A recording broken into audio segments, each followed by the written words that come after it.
नमस्कार. कोणत्याही कृषी व्यवसायात यशस्वी व्हायचं असेल तर सर्वात मोठं आव्हान असतं ते म्हणजे खर्चावर नियंत्रण ठेवणं आणि नफ्याचं प्रमाण वाढवणं, बरोबर? आजच्या या विशेष विश्लेषणामध्ये आपण एका अशा उपायावर चर्चा करणार आहोत जो तुमच्या व्यवसायाचं गणित पूर्णपणे बदलून टाकू शकतो. आपण माहिती घेणार आहोत बीजामृत या वैज्ञानिकदृष्ट्या प्रमाणित आणि अत्यंत किफायतशीर जैविक बीज प्रक्रियेबद्दल. मोठ्या प्रमाणावरील शेतीसाठी म्हणजेच कमर्शियल फार्मिंगसाठी हा एक अतिशय भक्कम पर्याय कसा ठरू शकतो हे आपण आज अगदी व्यावसायिक दृष्टिकोनातून समजून घेणार आहोत. आजच्या ह्या सादरीकरणाची दिशा अगदी स्पष्ट असेल. सुरुवातीला आपण बीजमृताची नेमकी संकल्पना काय आहे ते पाहू. त्यानंतर ह्या प्रक्रियेसाठी लागणारा अत्यंत कमी खर्चाचा कच्चा माल आणि त्याची अचूक उत्पादन प्रक्रिया समजून घेऊ. पुढे आपण याच्या यशामागील भक्कम वैज्ञानिक आधार आणि सूक्ष्मजीवांचं रहस्य उलगडणार आहोत. आणि सरतेशेवटी एका मालकासाठी सर्वात महत्त्वाचा भाग, याचा मोठ्या प्रमाणावर वापर कसा करायचा आणि त्यातून मिळणारा परतावा म्हणजेच ROI काय असेल ह्यावर आपण सविस्तर चर्चा करू. चला तर मग सर्वात आधी या मूळ संकल्पनेपासूनच सुरुवात करूया. बीजामृत हे केवळ पारंपरिक शेतीपुरतं मर्यादित नाहीये हे आधी लक्षात घ्यायला हवं. व्यावसायिक शेतीसाठी डिझाईन केलेलं हे एक अत्यंत प्रभावी, सूक्ष्मजीवांनी समृद्ध असं जैविक द्रावण आहे.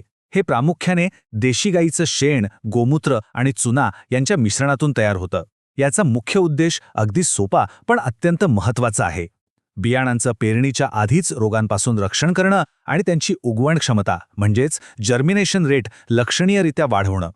आता एक व्यावसायिक म्हणून मनात पहिला विचार येतो तो म्हणजे याला खर्च किती येईल. तेच आपण या पुढच्या भागात पाहणार आहोत. एक स्टँडर्ड बॅच तयार करण्यासाठी लागणाऱ्या सामग्रीची ही अचूक यादी पहा.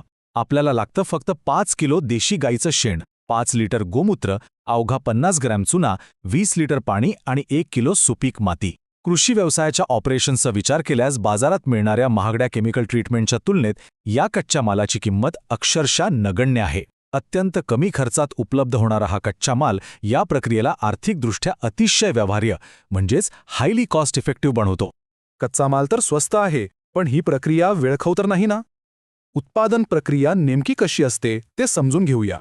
या प्रक्रियेचा टर्नअराउंड टाईम फक्त 24 तासांचा आहे. सुरुवातीला शेण 12 तास पाण्यात भिजवावं लागतं आणि चुना वेगळा भिजत ठेवावा लागतो. दुसऱ्या दिवशी शेणाचा अर्क काढून त्यात माती, गोमूत्र आणि चुन्याची निवळी मिसळली जाते. पण इथे एक अतिशय महत्त्वाची तांत्रिक बाब आहे. हे मिश्रण दिवसातून 2दा घड्याळाच्या काट्याच्या दिशेने म्हणजेच उजवीकडे ढवळणं अनिवार्य आहे. ही एक सोपी पण अचूक ऑपरेशनल स्टेप आहे ज्यामुळे द्रावणातील सूक्ष्मजीवांची सक्रियता योग्य प्रकारे टिकून राहते. आता तुम्हाला कदाचित वाटेल की इतक्या साध्या मिश्रणात असं काय आहे जे एवढं प्रभावी काम करतं. इथंच खरं विज्ञान दडलेलं आहे. हा आकडा जरा लक्ष देऊन पहा. 10⁹ म्हणजेच 10⁹ CFU प्रति मिलीलिटर. थोडक्यात सांगायचं तर एका थेंबामध्ये अब्जावधी जीवाणू. ही सक्रिय जीवाणूंची अत्यंत उच्च घनता आहे. अवघ्या 2 ते 3 दिवसात या द्रावणामध्ये ॲझोटोबॅक्टर आणि ॲझोस्पिरिलम सारख्या मुक्तजीवी आणि नायट्रोजन स्थिर करणाऱ्या जीवाणूंची संख्या जवळपास दुप्पट होते. व्यावसायिक दृष्टिकोनातून विचार केला तर हा एक अत्यंत उच्च दर्जाचा हाय व्हॅल्यू जैविक अर्क आहे. आणि महत्त्वाची गोष्ट म्हणजे यात फक्त नायट्रोजनच नाही तर बॅसिलस आणि स्युडोमोनास सारखे फॉस्फरस म्हणजेच स्फुरद विरघळवणारे जीवाणू देखील मोठ्या प्रमाणावर आहेत. हे जीवाणू 10⁸ CFU म्हणजेच CFU प्रति मिलीलिटर इतकी मोठी आणि स्थिर संख्या राखतात. याचं मुख्य काम काय तर जमिनीमध्ये असलेला अघुलनशील फॉस्फरस विरघळवून तो वनस्पतींच्या मुळांना सहज उपलब्ध करून देणं. याचा थेट अर्थ असा की खतांवरील तुमचा मोठा खर्च इथं वाचू शकतो. आपण सूक्ष्मजीवांबद्दल तर बोललो, पण त्यामागील ठोस रसायनशास्त्र काय सांगतं याविषयी काही पुरावा आहे का? तर नक्कीच आहे. हे गॅस क्रोमॅटोग्राफी मास स्पेक्ट्रोमेट्री म्हणजेच GCMS विश्लेषणाचं प्रत्यक्ष दस्तऐवजीकरण आहे. हे प्रमाणपत्र एका गोष्टीची खात्री देतं की बीजामृत हे केवळ एक साधं पारंपरिक सेंद्रिय मिश्रण नाहीये, तर एक अतिशय गुंतागुंतीचं आणि वैज्ञानिकदृष्ट्या प्रमाणित रासायनिक प्रोफाईल असलेलं द्रावण आहे.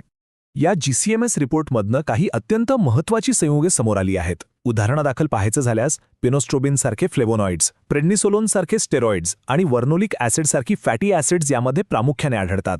यासोबतच नैसर्गिक वनस्पती वाढ नियंत्रक, प्लांट ग्रोथ रेग्युलेटर्स, अँटीऑक्सिडंट्स आणि जीवाणुनाशक घटकही यात आहेत. हे सर्व घटक मिळून हे सिद्ध करतात की हा एक अतिशय सक्रिय बायोलॉजिकल ब्रॉथ आहे जो पिकांच्या सर्वांगीण विकासासाठी काम करतो.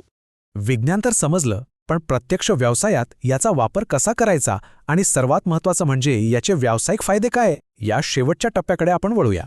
व्यवसाय विस्ताराचा किंवा ऑपरेशन स्केल करण्याचा विचार केल्यास हा रेशो थक्क करणारा आहे. बीजामृताची फक्त एक छोटी 20 लिटरची बॅच तब्बल 100 किलोग्रॅम बियाणांवर प्रक्रिया करण्यासाठी पुरेशी असते. विचार करा, एवढ्या कमी खर्चात तयार होणारे हे 20 लिटर द्रावळ मोठ्या प्रमाणावरील शेतीसाठी किती सहज आणि प्रभावीपणे वापरता येऊ शकतं. पण इथे जोखीम व्यवस्थापनाचा म्हणजेच रिस्क मॅनेजमेंटचा एक अत्यंत महत्त्वाचा भाग लक्षात ठेवणं गरजेचं आहे.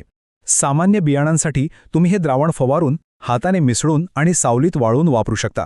परंतु जेव्हा कडधान्यांच्या लेग्युमिनस क्रॉप्सच्या बियाणांचा विषय येतो तेव्हा त्यांना या द्रावणात केवळ बुडवून त्वरित बाहेर काढणं आणि वाळवणं आवश्यक आहे.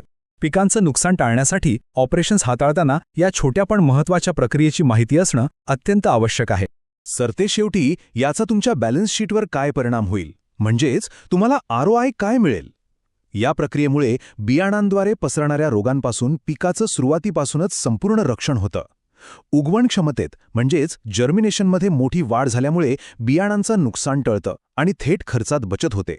पिकांची कीटक आणि बुरशीविरुद्धची टिकाऊ क्षमता वाढते आणि बोनस म्हणजे यामुळे जमिनीतील सूक्ष्मजीवांना दीर्घकालीन फायदा होतो, ज्यामुळे भविष्यातील खतांचा खर्चही नियंत्रणात राहतो. या सर्व वैज्ञानिक आणि व्यावसायिक माहितीचा अभ्यास केल्यानंतर एक अतिशय महत्त्वाचा विचार समोर येतो. बीजामृतासारखा हा वैज्ञानिकदृष्ट्या प्रमाणित, शाश्वत आणि खर्चाच्या बाबतीत अतिशय परवडणारा जैविक उपाय भविष्यात महागड्या केमिकल ट्रीटमेंट्सला मागे टाकून कमर्शियल ॲग्री बिझनेसचं नवीन ग्लोबल स्टँडर्ड बनू शकेल का? नक्कीच विचार करण्यासारखी गोष्ट आहे. या प्रश्नासोबतच आपण हे विश्लेषण थांबूया. या माहितीचा तुमच्या कृषी व्यवसायाच्या वाढीसाठी नक्कीच फायदा होईल अशी आशा आहे. धन्यवाद.